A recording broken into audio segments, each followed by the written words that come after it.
Bonjour Frédéric. Bonjour Roarnaud, c'est comme ça qu'on dit? Oui, si on veut, Roarnaud.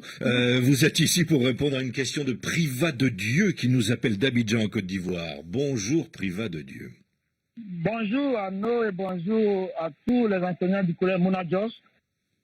Lors du match de qualification pour le mondial, la RDC a battu le Bénin 2-0.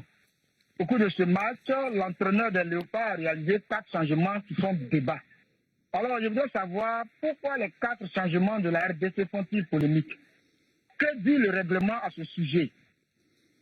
Peut-on craindre un recours du Bénin et la remise en cause de la qualification de la RDC? Alors, Frédéric va vous répondre.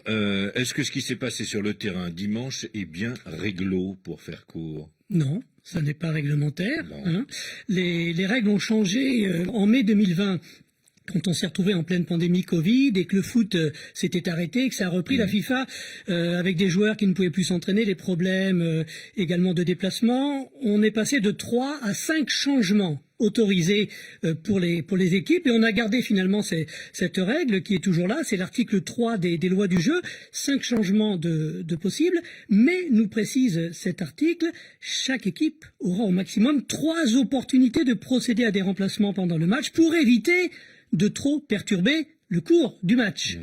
Et là, qu'est-ce qui s'est passé? Hector Cooper, il a changé un premier joueur à la mi-temps. Bon, ça compte pas, ça se passe dans le vestiaire. Mais ensuite, en deuxième période, deuxième changement à la 63e, 74e, 84e et un 5e et dernier changement à la 90e. 4 changements donc en deuxième période. Il aurait dû faire entrer ces 4 joueurs sur 3 temps seulement. Donc oui, là, le règlement n'a pas été respecté. Est-ce que le Bénin peut déposer un recours? Bien entendu, c'est ce qu'ont fait les Béninois hier en saisissant la FIFA. Mais on peut préciser que le soir du match à Kinshasa, dans l'action, le Bénin ne s'était pas manifesté dans les minutes qui ont suivi. On avait oublié la règle à ce moment-là, on n'avait pas forcément à l'esprit. Voilà, que ce soit du côté congolais ou du côté béninois, ça n'avait choqué personne.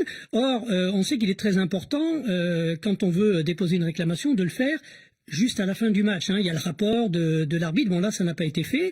La plainte est arrivée le lendemain. Et quand on regarde la jurisprudence, finalement, on a qu'un autre exemple. C'était déjà en Afrique, match éliminatoire là pour la CAN 2021, un Libye-Guinée équatoriale, avec les Équato-Guinéens qui s'étaient imposés 3-2. Et là aussi, il y avait eu 4 changements sur 4 temps différents. Les Libyens avaient saisi la CAF, un recours qui avait été rejeté au motif que le changement était intervenu le dernier en toute fin de match et que ça n'avait pas influé sur le résultat. Là, le dernier changement effectué par Hector Cooper, le sélectionneur argentin des Léopards de RDC, c'est à la 90e minute. La RDC devait absolument gagner ce match.